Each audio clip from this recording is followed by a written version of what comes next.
BRICS digadang-gadang menjadi kekuatan ekonomi baru dunia di masa depan. Popularitasnya yang meningkat dalam beberapa tahun terakhir membuat sejumlah negara tertarik untuk bergabung. Aliansi ekonomi BRICS yang terdiri dari Brasil, Rusia, India, China, dan Afrika Selatan pun sepakat untuk menyambut 6 anggota baru.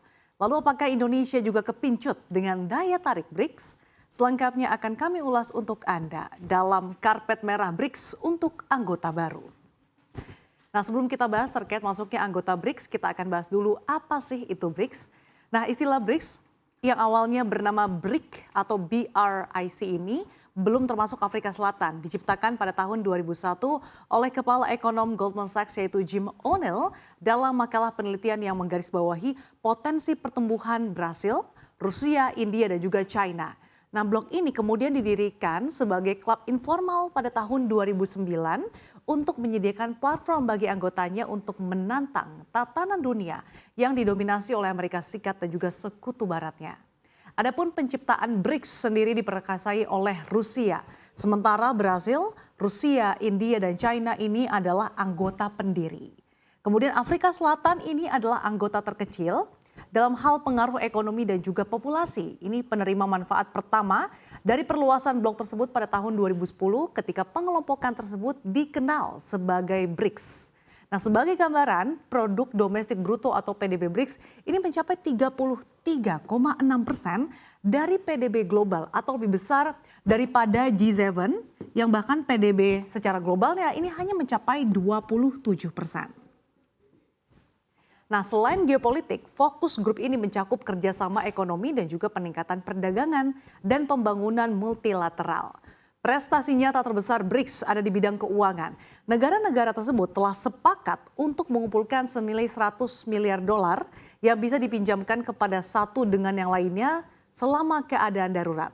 Mereka juga mendirikan bank pembangunan baru yaitu lembaga yang terinspirasi oleh Bank Dunia dan telah menyetujui lebih dari 30 miliar dolar pinjaman untuk berbagai proyek seperti infrastruktur air dan juga transportasi sejak mulai beroperasi pada tahun 2015.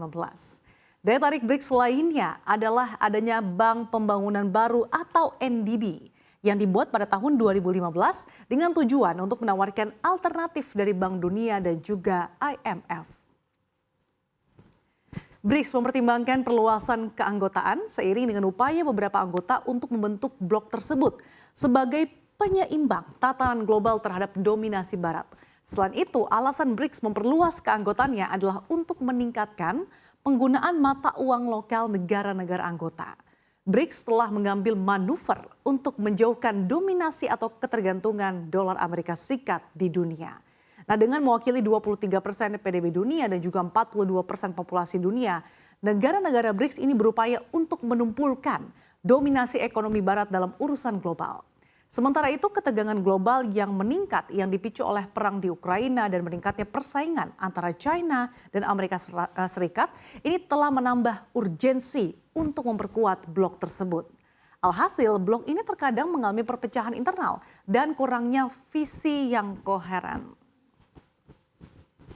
Meskipun seluruh anggota BRICS secara terbuka menyatakan dukungannya untuk mengembangkan blok tersebut, terdapat perbedaan pendapat di antara para pemimpin mengenai seberapa besar dan juga seberapa cepat dukungan tersebut akan diberikan. Dan baru-baru ini pada pertemuan puncak di Johannesburg, Afrika Selatan, kelompok BRICS ini memutuskan untuk memasukkan 6 negara baru sebagai anggota mereka. Keenam negara itu adalah Argentina, Ethiopia, Mesir, Iran, kemudian Arab Saudi dan juga ada Uni Emirat Arab. Keanggotaan baru ini akan efektif mulai berlaku pada 1 Januari 2024. Dengan penambahan anggota baru ini, maka BRICS yang semula terdiri dari 5 negara seperti Brasil, Rusia, India, China dan juga Afrika Selatan ini akan bertambah menjadi 11 negara. Langkah signifikan tersebut diyakini membuka jalan bagi puluhan negara yang berminat untuk bergabung dengan blok yang berjanji memperjuangkan global selatan tersebut. Namun sebelumnya kesepakatan untuk menambah anggota BRICS dikabarkan mandek. Tuan rumah KTT Menteri Luar Negeri Afrika Selatan Naledi Pandor mengatakan para pemimpin BRICS telah menyetujui mekanisme untuk mempertimbangkan anggota baru.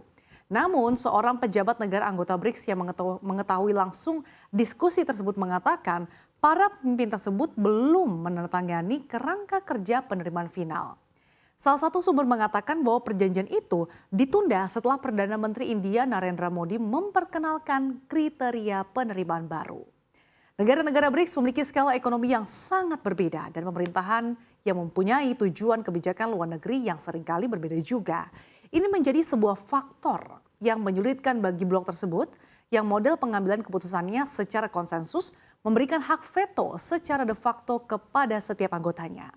Meskipun potensi perluasan BRICS ini masih belum jelas, janji blok tersebut untuk menjadi pelopor negara-negara berkembang global selatan dan menawarkan alternatif terhadap tatanan dunia yang didominasi oleh negara-negara barat yang kaya ini telah mendapat tanggapan. Karena lebih dari 40 negara telah menyatakan minatnya untuk bergabung dengan BRICS. Lalu bagaimana dengan Indonesia? Indonesia sering dilaporkan berminat untuk bergabung dengan BRICS. Sebagai negara dengan potensi ekonomi yang besar, Indonesia dapat memperkuat kerjasama dan koordinasi di antara emerging market melalui forum seperti BRICS. Meski menghadiri KTT BRICS hingga saat ini, Indonesia belum secara lugas menyampaikan apakah Indonesia akan bergabung dalam keanggotaan BRICS. Meski demikian, Indonesia adalah kandidat potensial untuk BRICS karena sebagai emerging market dan juga negara muslim terbesar. Apabila Indonesia tergabung dalam keanggotaan BRICS, diyakini dapat membawa sejumlah manfaat, baik dari segi politik, ekonomi maupun strategis. Salah satunya dengan komunitas BRICS yang mewakili hampir setengah penduduk dunia atau sekitar 46%, tentunya menjadi pasar besar bagi Indonesia karena akan lebih mudah untuk menjalin kerjasama dagang. Namun keanggotaan ini juga tentunya akan bawa sejumlah tantangan, seperti perbedaan sistem politik dan juga nilai-nilai antara negara-negara anggota BRICS serta potensi persaingan ekonomi. Ya, ekspansi keanggotaan BRICS ini bukan perkara sederhana. Apalagi di antara negara-negara anggota ini masih belum satu suara. China cukup bersemangat untuk menerima anggota baru, sementara India menginginkan adanya kriteria dan standar tertentu. Sementara bagi negara yang menunjukkan ketertarikannya untuk menjadi anggota BRICS harus sadar resiko yang bisa terjadi di kemudian hari termasuk anggapan. Dengan bergabung BRICS sama artinya dengan memilih kubu atau dianggap pro China Rusia.